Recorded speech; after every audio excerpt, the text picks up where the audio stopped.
Hello and welcome back to another update as we cover the latest developments throughout the front line in the Israeli-Palestinian war, with the latest developments being centered around the northwestern parts of the Gaza City. We see first off that the Israeli forces managed to capture Al-Shifa hospital after a night raid, which ended up with no fighting as no Hamas fighters were present within the hospital. There is reporting that they are only present within a limited part of it, but that they've managed to find an underground bunker with terror infrastructure, according to this article by Sky News, where we can read about this night's operation. First off, there was a report saying 100 commandos as well as 6 tanks entered the compound, which is the Al-Shifa hospital compound, after which we saw that now 10 hours after the start of the operations, a senior Israeli defense official has claimed weapons and terror infrastructure have been found during the raid at Al-Shifa hospital, but no fighting has taken place inside the hospital complex so far. The official added, saying forces were present in one specific location at the huge 22-acre compound. So with that, the Israeli forces claim they have found evidence of Hamas activity within the hospital, yet has not found any Hamas fighters within the hospital, leaving them to be without any fight. So this raises the question as to why would Hamas leave an area that they consider a HQ and operate as such without any fights, and why did they leave behind evidence of so?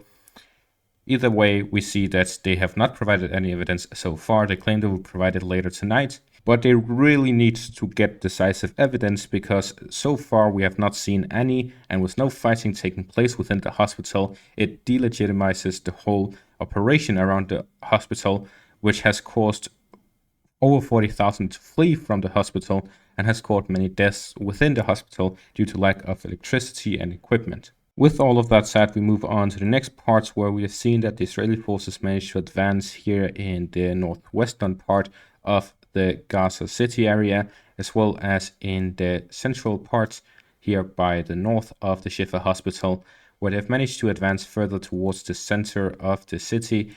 We are seeing that operations are taking more and more place by the main roads in and out of the city.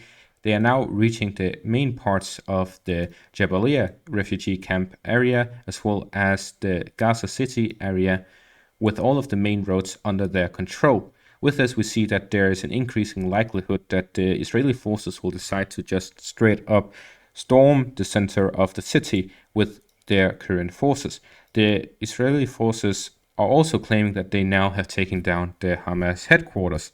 If that really is the case, then the Hamas command and control will become much more difficult without a standing command center, and as such, they will become more disorganized, and therefore Israel will get a big advantage in the fighting taking place. However, if that is not the case, then the international outrage coming from the Israeli forces storming the Shifa hospital, which will lead to further protests. However, talking about protests, there's also been this one organized by the organizations of the Jewish Federations of North America and Conference of Presidents of major American Jewish organizations. It is estimated about 60,000 people met up to this march in support of Israel. And this shows that if there's one place that will always support Israel, it's the United States, with multiple senators appearing at this march and holding speeches in favor of Israel and quote-unquote its right to defend itself. So with these latest developments, we see that both sides are fighting heavily in the northern parts of the Gaza City area, and the Israeli forces managed to advance further yet again, connecting the two sides by the coastline of Gaza Strip. So we see that they are continuously pressuring the Hamas fighters within Gaza City. With this, we see that the fighting takes place continuously here in the northern parts, but has not yet really taken place in the southern parts. However, an Israeli spokesperson said today that the Israeli forces will continue fighting until they get full control over the northern and southern parts and completely destroy Hamas. Meanwhile, there are international reactions from multiple areas so far about the storming of Shifa Hospital. We have first off the Norwegian foreign minister saying what is happening in Al-Shifa Hospital has crossed the limits and cannot be accepted, as they stormed the hospital itself, which is a non-military area, non-fighting area. So unless they come with very hard evidence, they may justify it. But even then, for some it is unjustifiable for them to fight in a hospital area.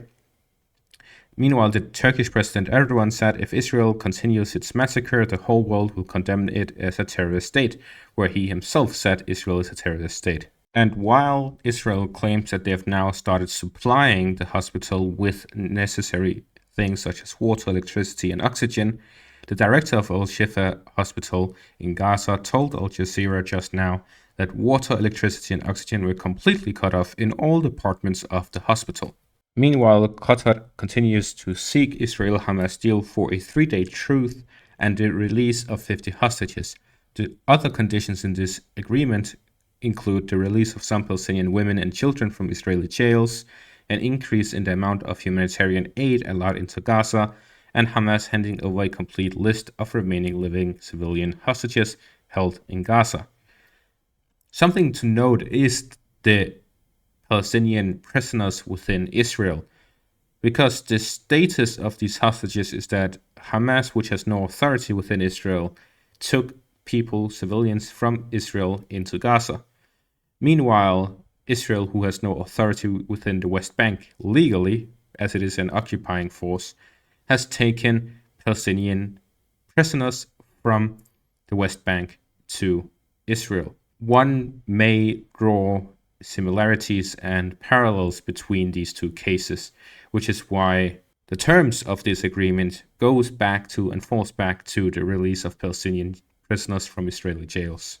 Meanwhile, there are reports that Israel's military has shown arriving with emergency aid at Shifa hospital, where we see this video here where they transport some boxes where on them is written medical supplies, and they continuously push these into the hospital area.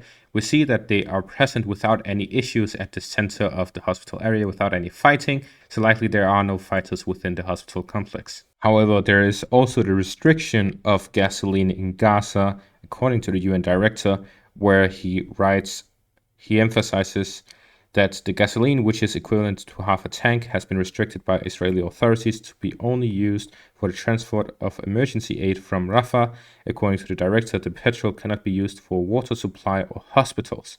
That is only 9% of what we have spent on a daily basis to maintain life-saving activities. And that is the supply of 23,000 liters of petrol, which has arrived into Gaza from Egypt.